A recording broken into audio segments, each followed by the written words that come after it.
It's just talking to people, doing my 3x3x3, and, you know, listening to people at work. Like yesterday, one of our nurses and CRNAs were talking, and of course we have cookies and treats and all sorts of stuff brought in during this time of year, even more so than every day.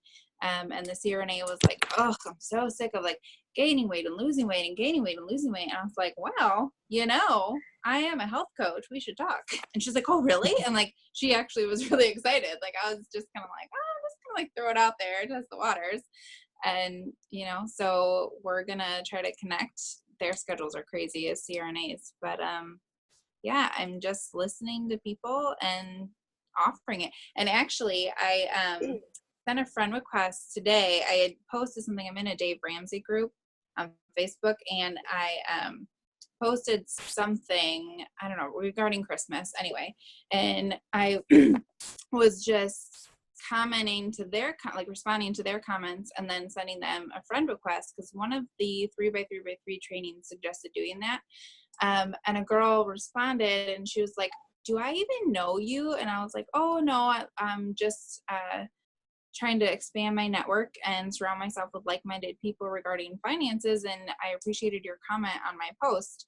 And she was like, well, I looked at your Facebook. She's like, I don't even remember what post you posted in the group, but I'm really interested in losing weight. And I was like, oh, okay. Like I didn't even expect that at all. It wasn't even like necessarily on my radar at the time. So I don't know that I did anything specifically different to get to manager than any other day. Like I said, I didn't even realize it happened. I can't hear you. You're on mute. You muted yourself. Do you think that it could be because you were just open to sharing? Just you kind of changed your perspective recently and just kind of were open to sharing about your life, and then that changed how they looked at you? Maybe. I mean, with everything I've gone through, I've discovered that the more I talk about things, the more other people are like, oh yeah, me too, or they're looking for that. I mean, with anything, with relationships, with parenting, with my job, you know, whatever. And it's always helped me get through to hear other people share. So, I mean, that could be, but also my focus is more on like ED, you know, like I have major goals for my family, with regards to our jobs and our stress levels and everything. So I'm just focused on that. So whatever is between senior coach and ED, I honestly don't even know. And I kind of don't even care, because I want to get to that, you know. And then once I get there, then I'm going to look at, you know, what's beyond there, like FIBIC or whatever that is. So I actually wrote down on my paper with the last training, 2019 FIBIC. So that's the plan. Awesome. All right. Well, so thank you all for joining. Oh, one more quick celebration. Tomorrow is Rebecca's birthday. So, All right. Happy birthday. Happy birthday.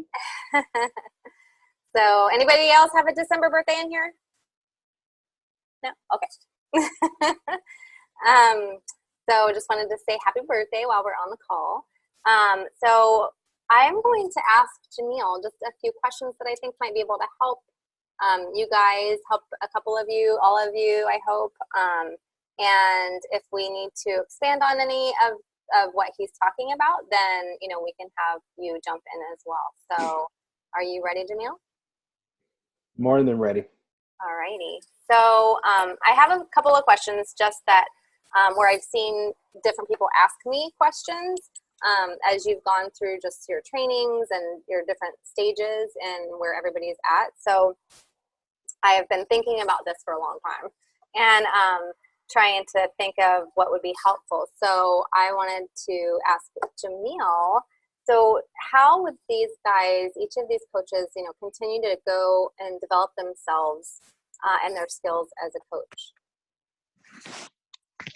Practice. How would they go about practicing? being intentional.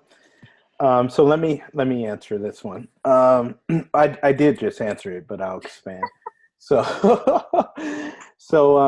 first of all, thank you guys for having me on. You know, I was just going through my Zoom account from when we first got Zoom, basically I think in 2014, and the entire team was about the same amount of people that are on this call was on that training that I was watching. And so it's been really fun for me to look back and to see the growth and how far the group has come, you know, in the last 4 or 5 years. So I just wanted to congratulate you guys, and I want to thank you guys for allowing me to come in and spend about an hour with you guys, because this is such a unique team. It's such a cool team.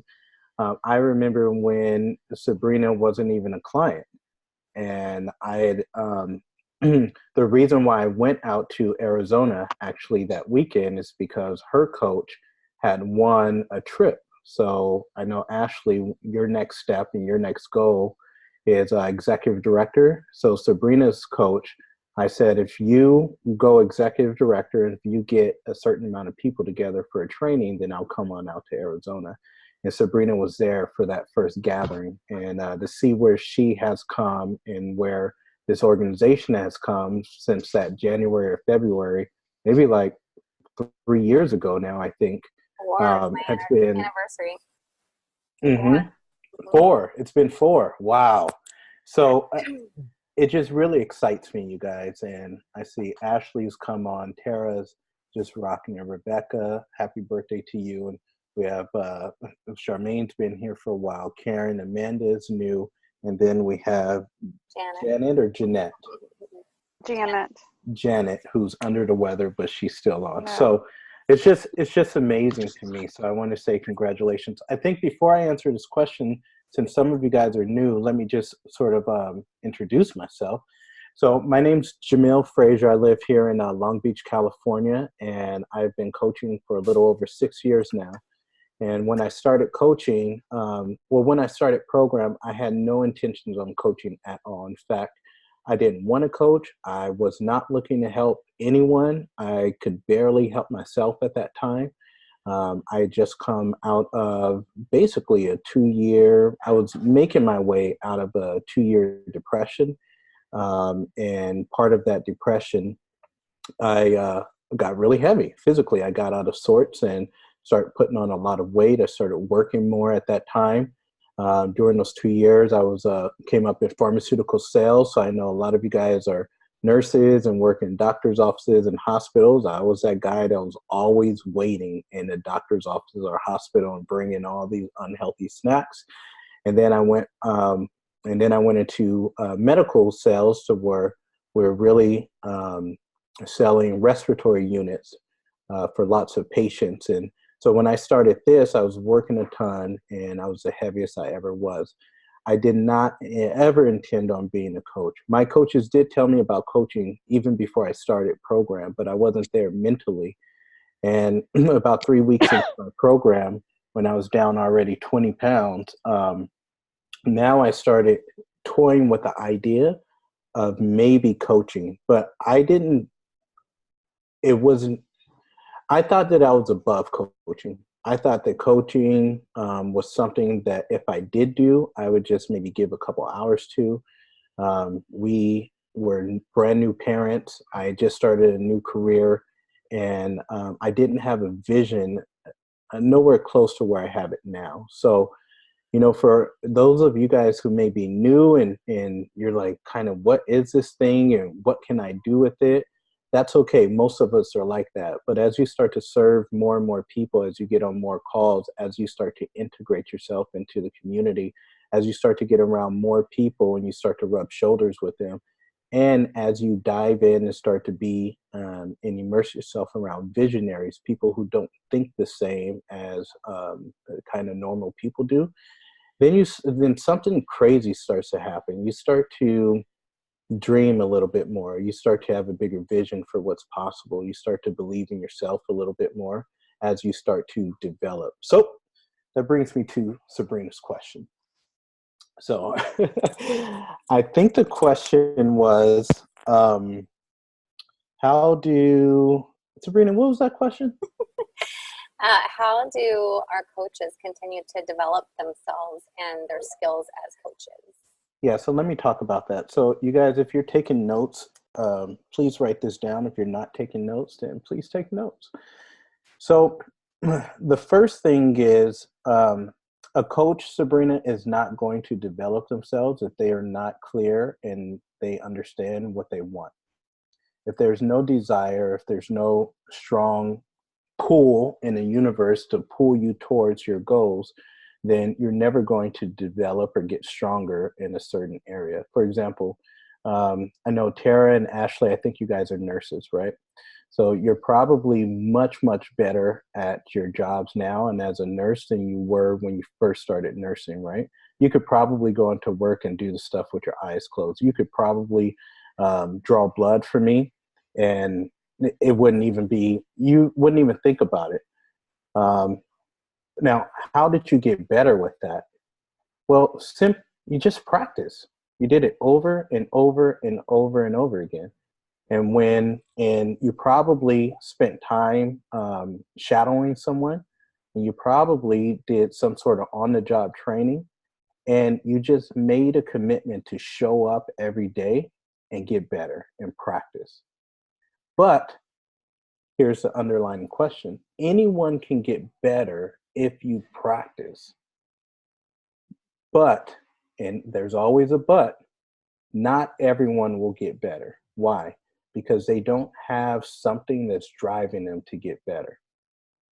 So for me, I don't really like line dancing, right? Like that's not something that really inspires me.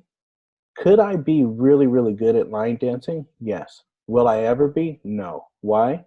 Because there's nothing that is intrinsically motivating me to get better with line dancing. This is what separates coaches. Every single coach right now, if you wanted to, can become a world-class Optavia coach. In fact, you could change nations based off of your story. In fact, you could have such an impact that you can't even see right now.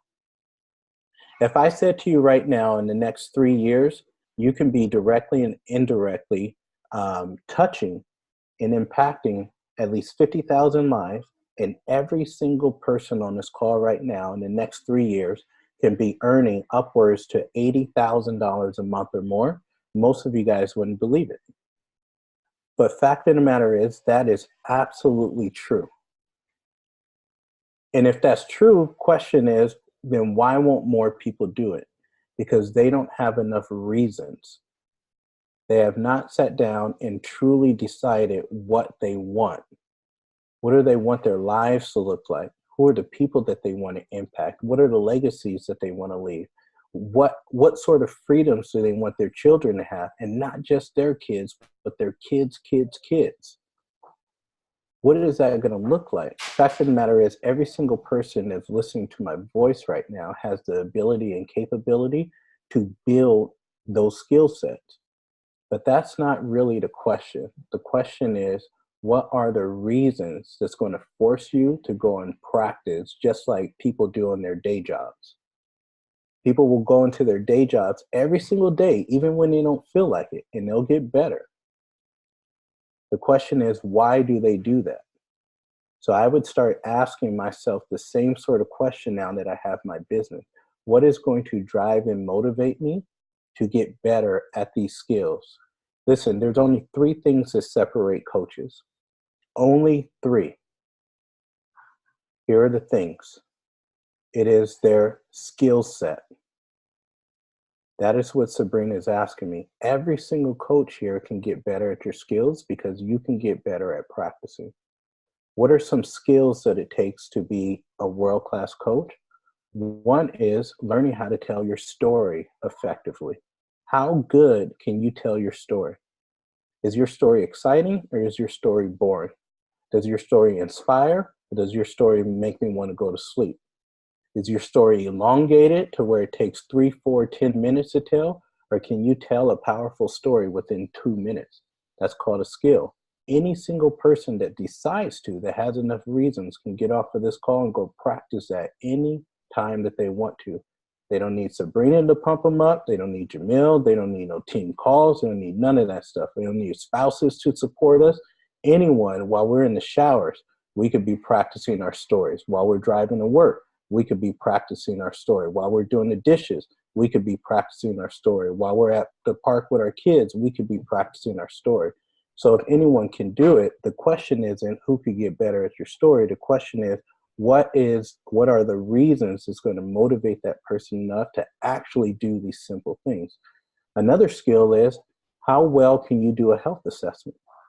A health assessment comes down to listening, which is a skill, and asking the right questions, which is another skill. About 70% of our health assessments ought to be us listening and asking questions. Let me say that again. About 70% of a health assessment ought to be us listening and asking questions. And what we'll really want to do is get really, really, really good at asking deeper questions. There's usually a third why. What do I mean by that? So if we ask someone, what are your goals? What do you want to create in your health? And they say, I want to lose weight. That is what we call an on the surface why. So a skill is, well, expand on that for me. Why do you want to lose weight? Well, because I want to feel better. Well, what does feeling better look like for you? And when's the last time you actually felt better? Well, it means that I'm able to run around and play with my kids. I get to hike the mountain that's behind my house. I get to actually have some energy and go to sleep on time. I actually get to walk around the block with my husband. Well, how long has that been? Well, that's been about 10 years. Oh my gosh. So for the last 10 years, you haven't actually had the energy that you wanted. You haven't actually been the mom that you want to be. You haven't actually been productive throughout the day. You haven't actually been able to live life that you want. What does that feel like? You see how deep those questions are getting? That is called a skill. Who can get better at it? Anyone who chooses to. We just got to practice. One of the things I would do is get this book here. Anyone can read this book. This book takes about a half an hour to read. Skills with People by Giblin. This is one of the books we handed out at the Paxman Frazier Leadership Conference. By the way, we're having another one in April, which is going to be bigger and better than the last one. And all we have to do is have our frontline volumes at 6,000 and above, and just have 2 senior coach lines of business. But that is going to be an incredible leadership and business training. And you get to come out to Southern California in April. Man, I'll just take you guys to the beach the whole time. So that's a skill. Another skill is, how well can you offer the invitation to someone getting started? Is your invitation weak? Or have you embodied so much of what this person has said, what they've been through, how much pain they've had, how much they're hurting, how excited they are? And can you take that and now give an invitation like no invitation they've ever had before? To where you say something like, Ashley, I believe in you. I know that you can do this. No one should have to go 10 years without feeling good. I can't even imagine how that must feel. All I know is I'm here and I'm ready. And I know you may not even understand or trust, but all I'm doing is I'm asking you to trust me, because it's only going to be about 3 or 4 months for us to get these 30 or 40 pounds off. And really, it's only going to be about 2 weeks for you to start feeling the way you haven't felt in 10 years. Can you imagine in 2 weeks, you're actually grabbing your daughter's hand and you're walking up that, that mountain that you've been thinking about? So what I'm saying is, I know that we can do this, but it's not up to me, it's up to you. What do you say? Want to take a chance and try it? That is called a skill, my friends. Who can get better with that? anyone who wants to. They don't even have to graduate from high school and they can get better with that. Do you know you don't even have to have a degree? And you can serve as many people as you want as a coach? Do you know you don't even have to know how to spell? You don't even have to know what a run-on sentence is. And you can earn more in a month than you earn all year. Do you know the first time I realized that I earned more in a month than my wife earned all year as a teacher? I almost thought it was unfair. You can do that. So who can get better with a skill? Anyone. Those are skill sets. Another skill set is how good are you at awakening potential in others? How good are you at cultivating trust? How good are you at connecting authentically? How good are you at moving conversations off of social media to the phone? How good are you at helping other people learn how to change their mindset, their thoughts, their visions?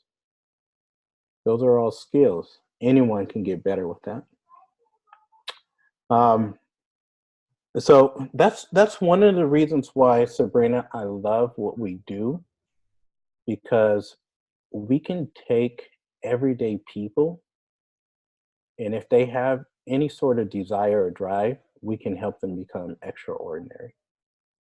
And this is why we are called agents of transformation, because if a person actually has drive, we can help them completely transform not just their lives, but their lineage, to where 200 years from now, their lineage is different because they came in contact with us. So the first thing that sets people apart are their skills. The second thing are their actions. Let's just face it, some coaches work harder than others. So what sets people apart are how much action and activity and how structured are they going to be. So when I first started coaching, I told you guys this wasn't a big thing for me. I already earned $112,000 in my job. I thought that I was doing all right financially. I had no idea what doing well financially meant back then. No idea. It takes less than 2 months for us to earn that same thing now that I earned all year back then. I had no idea what that meant before. Isn't that crazy? Can you imagine working all year long for an income that takes less than 2 months now? Like, what would you be able to do at that time? Like, what if you could just say, well, I'll take these 10 months off. So it's action, it's activity. At the beginning, I didn't do very much action, and I wasn't very coachable. My coaches would suggest to do something, I do the exact opposite. And it wasn't great. And I had great frustration because I wasn't seeing the success that I wanted. And when we don't see the success we want and we don't meet our expectations, most of the time we have discouragement and disappointment. And generally, when we have discouragement and disappointments, we find a way to quit. And that's what I did. I quit after only 2 weeks of coaching. And then when I came back over a month later, I came back because I was trying to save a marriage. And we needed to find a way to have more margin in our finances, because that was a fight that was not going to go away when financially you're just not where you want to be. And so coming back, I went to national convention, to where I met thousands of other coaches from all around the country. And that's when I got inspired. I finally tapped into that person that I knew was there, but I just couldn't find him for a long time. And as I was talking to all these people and meeting all these people who we call global directors, I would ask them, well, how long did it take you to reach global director? And they would say, 3 years, 4 years, so on and so forth. And I would say, well, how much money are you earning? And they would say, $13,000, $15,000, $20,000 a month. And I would say, whoa, if I could do that, man, I could really save this relationship, because now I'm not going to have those same conversations anymore. We have enough. We're now living in abundance. And so I would ask them, well, how did you do that? And how many people are you talking to? And most of them would say, I'm sharing my story and I'm starting conversations with at least 5 people a day. And so in my mind, I promise you, this is God's honest truth. In my mind, I was like, well, we're seriously having conversations about my wife moving out and where's my son going to live. So I don't have 3 or 4 years. I got like a few months. So if these people are sharing their story with 5 people a day, I'm just going to double that. And I'm going to see if I could try to take these 3 years and shorten that gap to a year. And so my promise to myself was 10 people a day was going to know my story, what I did, that I was a coach, that I was super passionate about not just helping them, but if there's people around them that could really benefit from what we have and the solutions that we bring to the marketplace, then, I was going to empower them and inspire them with my story, let them know that I wanted to help, that I felt called to help. And if they had cousins or mamas or sisters or friends or coworkers or pastors or whoever that were struggling, send them my way, and I would be forever grateful. And so that's what I did, 10 people a day. And it didn't matter if we had a blowout in my house and we had a huge fight, which happened almost daily back then. I was still going to talk to 10 people a day. It didn't matter if my son was sick. I was still going to talk to 10 people a day. It didn't matter if the house completely flooded with water, which happened. I was still going to talk to 10 people a day. Our house could have caught on fire and I still was going to talk to 10 people a day. I was still working at that time. I'm still going to talk to 10 people a day. My boss could be calling me at 12 at night. I'm still going to talk to 10 people a day. Why? Because I had enough reasons. And reasons, it's action, it's activities. What are you going to do? How many posts are you going to post? How many people are you going to follow up with? How many messages are you going to send? How many calls are you going to make? How many people are you going to invite out to lunch? How many people are you going to invite out to coffee? How many hikes are you going to plan? How many healthy happy hours are you going to do? How many people are you going to let know what it is that you do and who you are and how you can help them and people around them? That is the difference, called action, activity. That is how we produce miracles. No action, no miracles. And so that separates coaches. The last thing is what we call mindset. Unfortunately, most people on earth don't have proper mindsets. This is why most people barely get by. And you guys know I'm not lying. This is why most people barely scrape by. And I'm not gonna use all my skills and all the things that I believe that God has given me. I'm just gonna use just enough. And so the mindsets are fragmented. And so most coaches have what we call a scarcity mindset, not an abundance mindset. And most coaches have that because most people have that. So when I started coaching, my mindset was very, very, very unrefined. And so I had a tendency of thinking in ways that didn't serve me. So I would always sabotage myself because I didn't understand how to control my thoughts. And my friends, our thoughts create our emotions, and our emotions generally dictate our actions. So it all starts with the way we choose to think, and it is a choice. And because I didn't know how to think properly, I would have emotions that didn't serve me. And when I was frustrated, or I was depressed, or I was angry, or I was scared, or I was fearful, that's an emotion. Whenever generally we have these emotions, we don't do the most important thing, which is called action. And so this is why it's important to have mentorship, because most coaches don't even know that they're thinking in ways that don't serve them, their future, and their goals. So I I was speaking with a new coach the other day. Here's a great example. He's actually a psychiatrist. Kind of crazy, right? Happens all the time. How we help psychiatrists and therapists actually think better. And you would think after all their studies and master's degrees and all this stuff, they would be extremely skilled in this, but they're not. So this coach has really, really big goals, um, and there's lots of things that he wants to do for himself and his future, sort of like Ashley. And so we were talking about him creating a community and a culture. And so I suggested to him that that he'll want to do a healthy happy hour.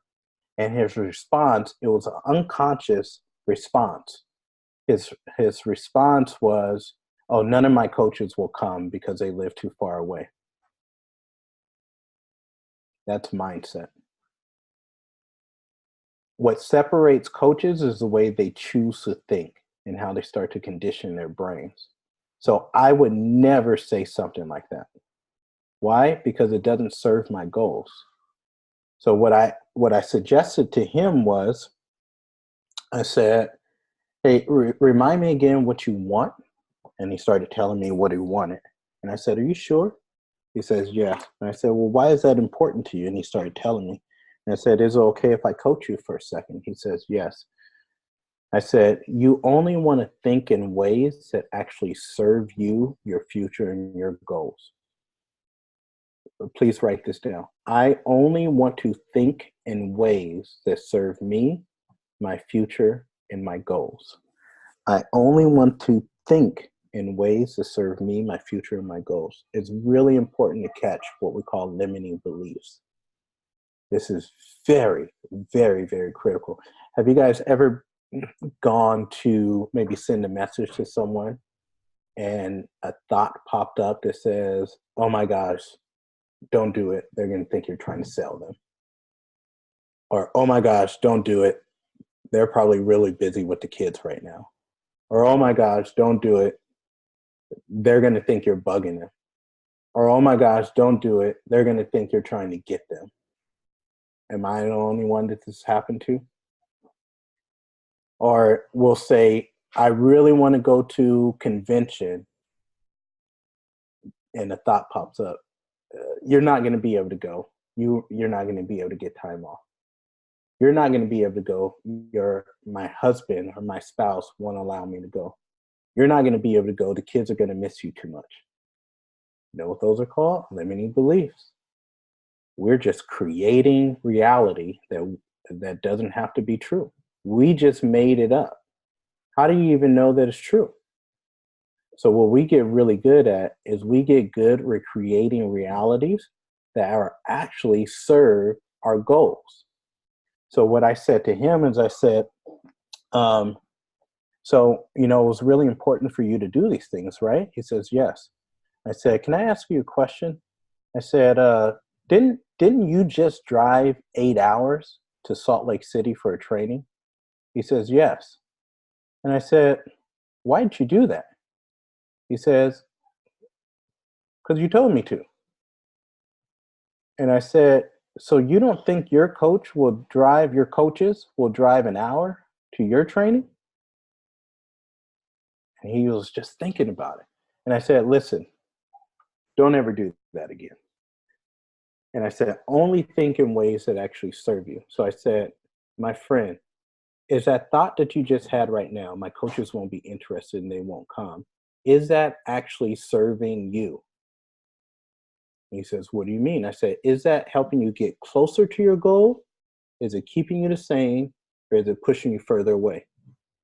He says, "Well, it's keeping me the same." I said, "Okay, so how can you change that same thought, the story that you decided to create for yourself?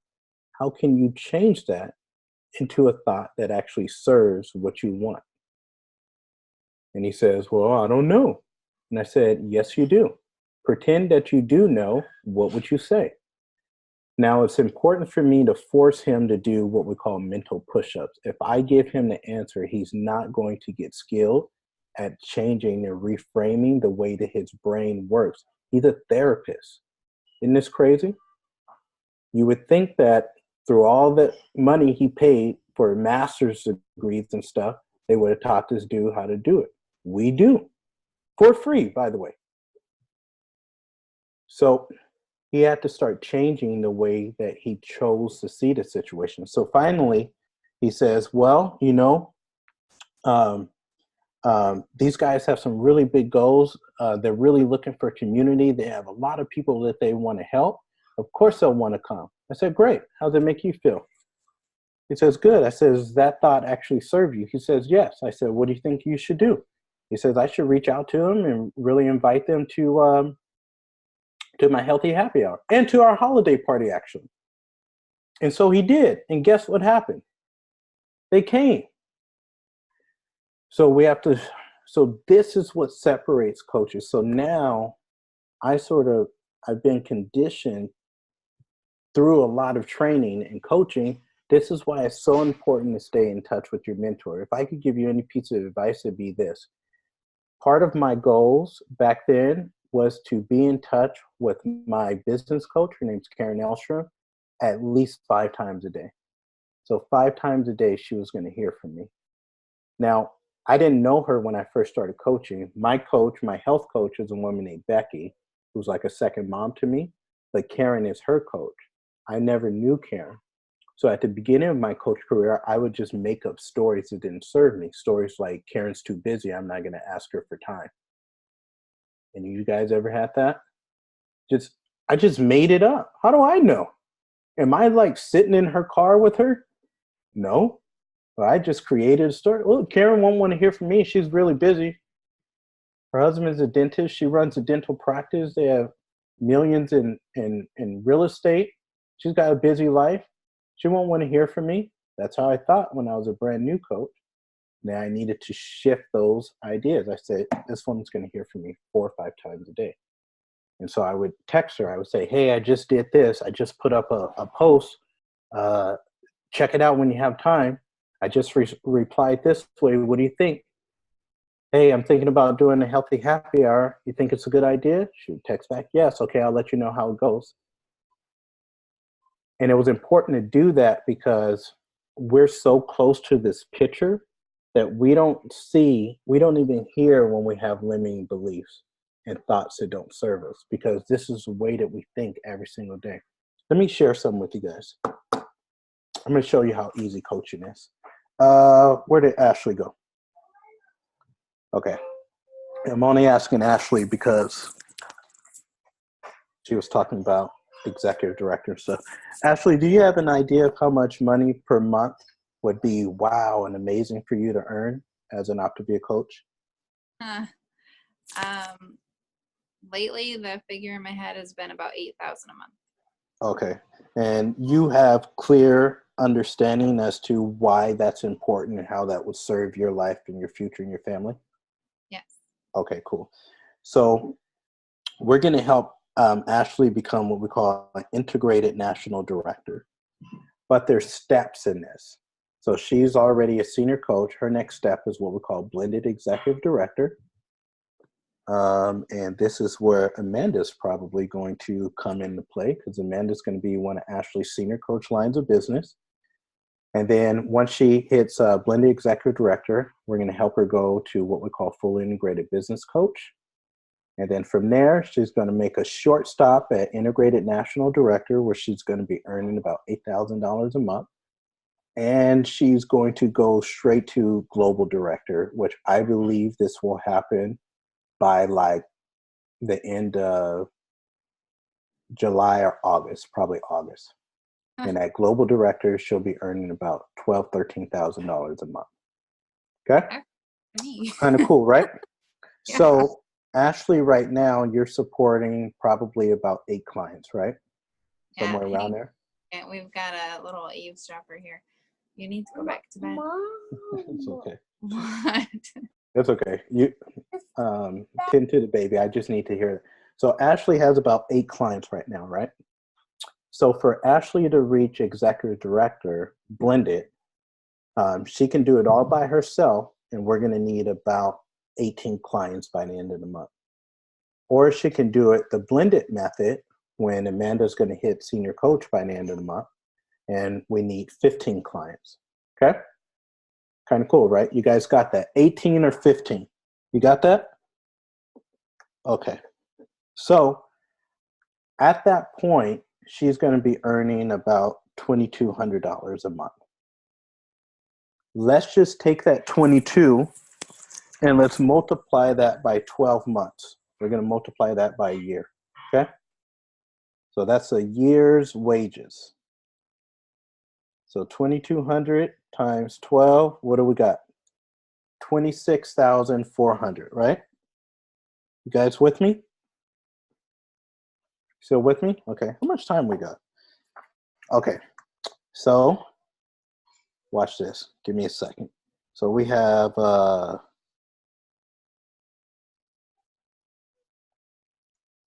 what did we say? 26,400? Okay.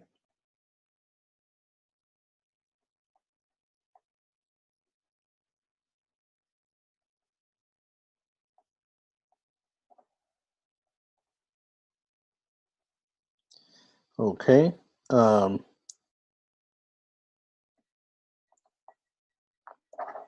Okay. I'm going to show you how simple this business is. So my company is called Healthy Habits with Us, which is here. You guys got that? You guys see that date right there? Sabrina, what date is that? Come off of mute. Sabrina got all those glasses. Does that say 12/18/18? December 31st. Oh, 31st, sorry. 2018. Who's it made out to? Ashley. An amount of how much? 26,400. 26,400. And it's for serving others. Okay? So my question is, Ashley, my promise to you is on my family's livelihood, if you were able to bring on a total of 10 more clients by the end of this month, and when you did that, you, my friend, I will mail this to you. How likely do you think you would find 10 more clients by the end of the month? I do everything in my power. See what I'm saying? Yeah. That's how simple coaching is. She wouldn't need to watch no videos. Wouldn't need none of that stuff.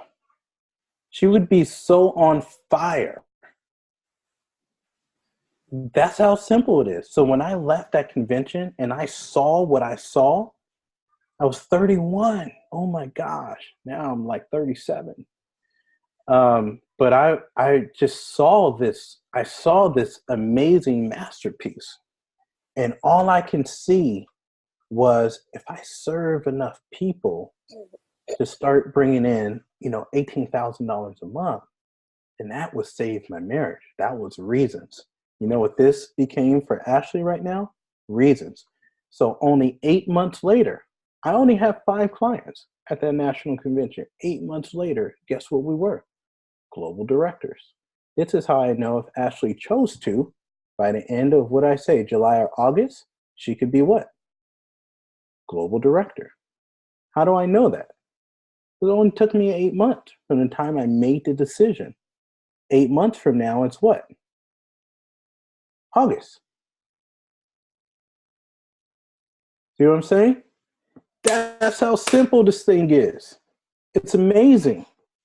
Because once you make a decision and you have enough reasons and you get better at your skills by practicing, you get better at your mindset by she would be so focused, so crystal clear on what she wanted that these stories would only serve her. She would only be looking at what was in front of her and what she wanted to create, not all these limiting beliefs and these things that's going to push her away or keep her the same. And she is going to, I promise you, she would up her activity. By far. Right now, she's probably doing great with her activity. Her activity would be on fire. You wouldn't be able to tell her anything Why? She has enough reasons. So that's my answer to your first question. What's the next one? You pretty much answered all of the questions that I had. So, I mean, well, that was like a 50-minute answer, huh? So for real, like, you know, my questions were around getting out of your head and, you know, the actions that you have to get into. So, I mean, it just kind of all lines up when in the questions that we usually have for our coaches, you know, it's usually around one of those things, you know, skill set, mindset, action. And we talk about that all the time. But I love having this much more of an intimate setting and being able to hear little bits and pieces that you don't always hear on those trainings. Yeah. So does anybody have any specific questions for Jamil from that? I do. You want to know if he's really going to send you that check, don't you? No. No. You know, hearing that you started with such a negative or scarce mindset and you were able to work on that. And I mean, I love hearing you talk because I'm like, wow, he's like one of the most amazing people I know now. How did you, like, the literal how and what were your action steps to shift that mindset? Because that's definitely something I struggle with, is a lot of limiting beliefs and concepts and negative thinking of, like, against myself. Mm-hmm. Yeah, this is a really good question. I was actually just putting together something for my friend right now before we got on, and it's actually here. It's open. So I can send this to you. But so last year, my friend, her fiance suddenly passed away with a heart attack, and his daughter found him. I had to break down the bathroom door to find her dad unconscious and unresponsive. And so you can imagine the last year for her has been very, very, very hard. Very hard. So she's been through a really tough time. What she doesn't know, just like I didn't know, is the principles that we teach and what you're asking, Ashley, it's the same principles to help her become strong mentally and realize that even how tragic the death of her fiance was, that it's still just an event. And and it isn't the events that sort of dictate and control our lives. It's the way that we choose to respond to it. And the way that we think is a choice. And we can decide to think in ways that serve us, whether we're talking about our business and life and relationships and spirituality, or we could think in ways that don't serve us. So this is why you'll see so many of us wearing these bracelets that say something called E plus R equals O. Mm-hmm. Because it really comes down to, it's not the events in our lives, it's our responses, and that gives us our outcomes. It's very, very important to understand. So it doesn't matter if what the event is, even as terrible as that is, we still have choice. So how did I get good with this? First of all, God really blessed me with amazing mentorship. So my coach didn't really ever say to me, you have to do this, this, and that, or, hey, Jamil, are you in action today? Are you in action? Are you in action? No, Jamil's in action because I'm intrinsically motivated to be in action. I know more than enough people that were suffering physically, mentally, financially, and I felt like it was part of my duty to bring them a solution. And so I was really convicted to do that. Also, as you guys have heard, it was really important for me. I had deep-seated reasons initially as to why my actions were very high. What wasn't great was my mindset. I used to believe that because I was 31 years old, that I didn't have the circle of influence to bring a solution to. I thought that all my friends were too young And because my friends weren't on like high blood pressure medication and high cholesterol and stuff, that I couldn't do this. I had a lot of limiting beliefs. That's why I have a book called The 27 Shifts. And every shift was a belief that I came into coaching with. And then I realized that wasn't true. So, for example, I believed that I had to have help with building my business with my spouse. That's absolutely not true, but that was true for me at the beginning. And then I built it without having help. So now I know it's not true. I believe that I thought because I was Black that I was at a disadvantage. And that was a true belief for me. That wasn't true. I thought that all these things. I believed that at one point in time that our program was too expensive. That was a fundamental belief that I had because when I got started, we didn't have much money. And then I learned how to shift that. So the best thing that my coach did for me was she would say things like, it's interesting that you choose to see it that way. Is that thought serving you? That's basically all she said to me for like 2.5 years. Well, explain to me what's important to you again. Oh, okay. Well, can I coach you for a second? Okay, well, it's interesting you choose to see it that way. Is that thought serving you? And she would just be quiet. And I would be upset because for sure the way that I felt or the way that I saw it was true. And then I would say, no, it's not. And she would say, how could you think about that in a way that does serve you, your goals and the things that you want for your future? And I would always say, I don't know. And she would say, yes, you do. I would say, no, I don't. She would say, well, pretend that you didn't know. How would you change that so that she always made me do the mental push-ups? And sometimes we would just hang up right then. And I would sit there in my room and I would think about it. And then we would get back on and I would say, well, maybe I could think about it in this way. And she would say, how's that serve you? And I would say, it makes me feel better. And I think it will help me get closer to my goals. She would say, great, go do it. Send me a text when it's done. This was our relationship for at least 2.5 years. So that's one, making me do the mental push-up. The other thing was I became fascinated with personal development. My son and I, in the early days, Amanda was still teaching. Oh, there she goes. She was still teaching, so she would leave early in the morning. And I would be responsible for taking care of Ezra in the morning, making breakfast, taking care of him. And so we would listen to at least an hour of personal development every single day. So I started with one audio tape called Living Your Best Life by a guy named Jim Rohn. It was like a 4.5-hour YouTube video. And I promised myself that I would listen to that every single day until I learned it by heart. And so it's so funny. I was just listening to it like 2 days ago, and he was going through the financial piece in that. And I was, this was like on Saturday. It was right before the holiday party. And I turned to Amanda and I said, how funny that, I listened to this. And more important, I didn't just listen, I studied it.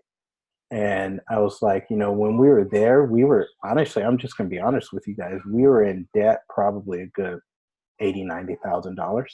And I told her the other day, I said, how fascinating it is that in 6 years you can go from being in debt, $80,000, $90,000, to being a multimillionaire. Just from studying this one audio over and over and over. And it got to the point to where Ezra would start quoting. He was only like 1.5 years. He would be quoting this stuff. So I just became obsessive about studying personal development.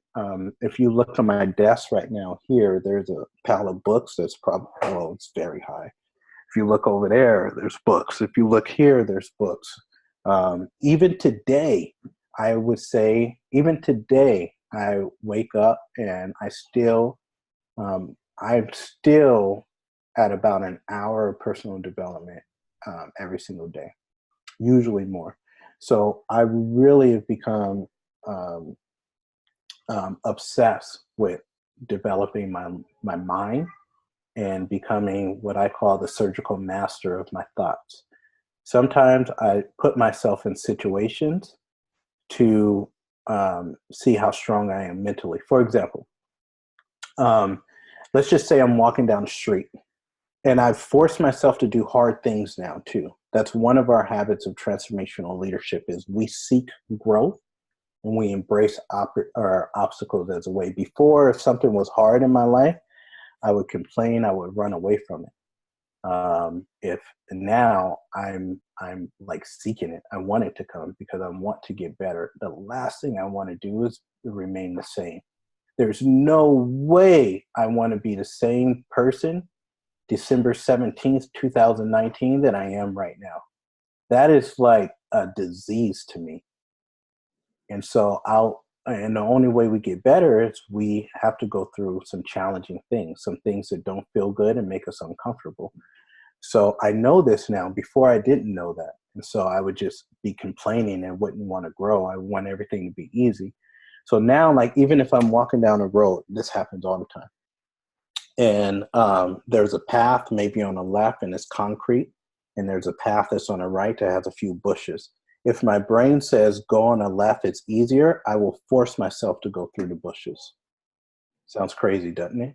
Why? Because I have just become conditioned to doing hard things, having hard conversations, forcing myself to get out of fear, and all those things that keep us the same. I know that we have a great opportunity to go serve so many people and to completely change the trajectory of not only our lives, but thousands of people's lives. And the only way we're going to do that is we become more. And if we become more, see, I always do this, and then this will be it, Sabrina. Okay. So when we start coaching, most of us are like this. Let me do this.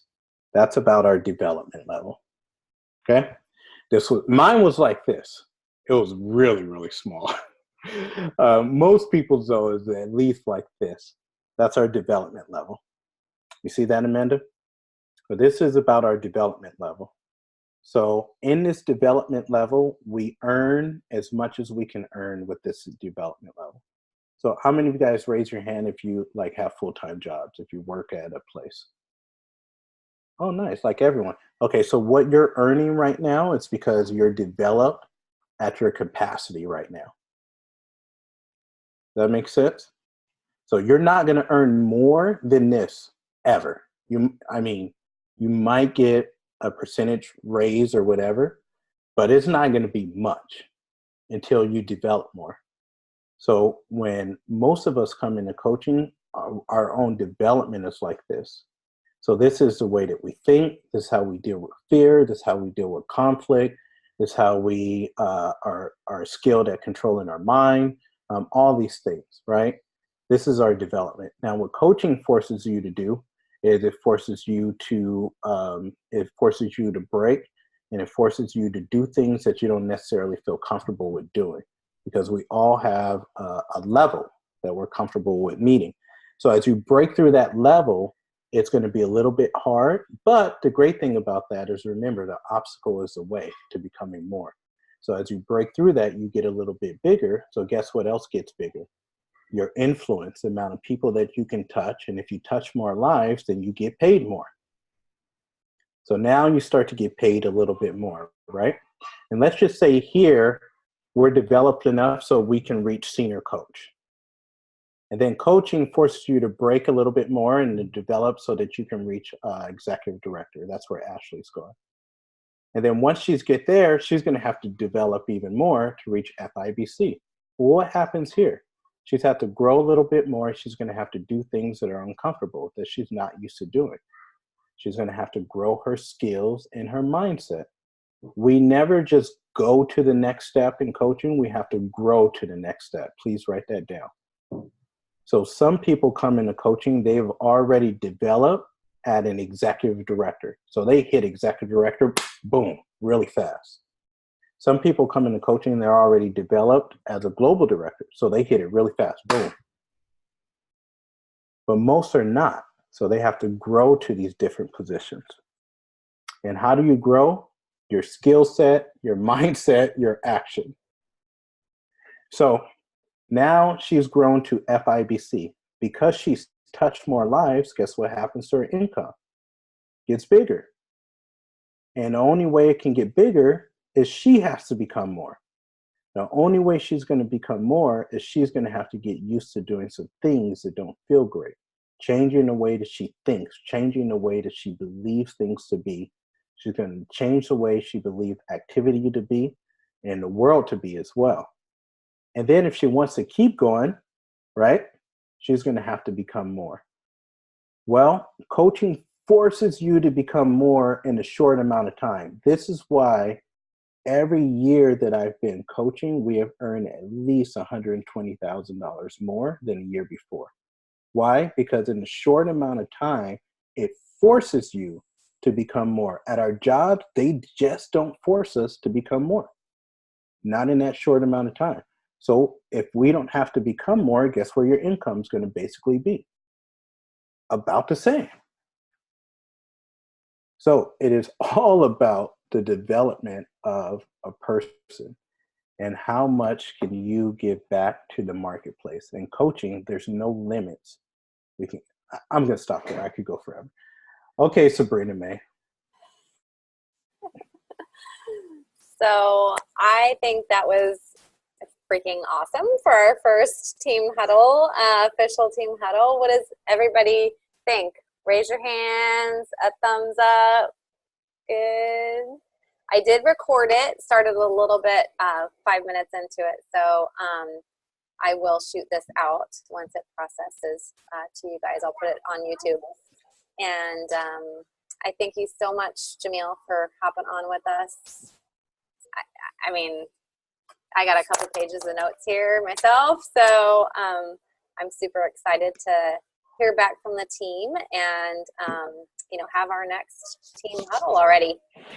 Well, I hope it was helpful, you guys. I never kind of know how these things go, but I know for me and my vantage point, I'm really proud of the group. Sabrina, I'm really, really proud of you, and just wherever you're at, just do one thing for me tonight.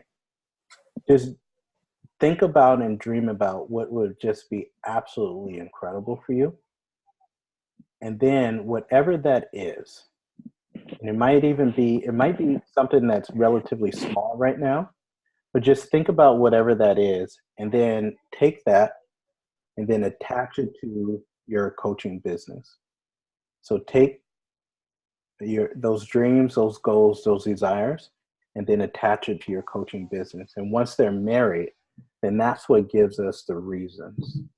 And once we have enough reasons, I'm telling you, the next 12 months for this group, I've seen it over and over again. It's happened to so many within our family. It's happened to me. The next 12 months, you guys, can be unlike any other that you have ever seen or even thought was possible. And it just takes doing those three things. But it takes doing them consistently. What does consistently mean? Touching your business every single day. So I appreciate you guys. Thank you. I probably talked too much, but I hope that it was helpful and hope that you got something from it. Thank you, Sabrina. Good night, you guys. Good night. And I'll touch base with everybody, and then I'll place the recording in our group as well. So thank you guys so much for hopping on. I'm also going to send out a few options on having a team huddle every other week so that we can kind of just go through different things that we're all working on, celebrate each other, and just talk about, how our businesses are doing. So I'll send out some different options, and then we'll get one set up that's on a regular basis so that we know when it's happening and it's not at the last minute. So thank you, everyone. Have a wonderful evening. And thank you, East Coasters, for hanging in there. Bye.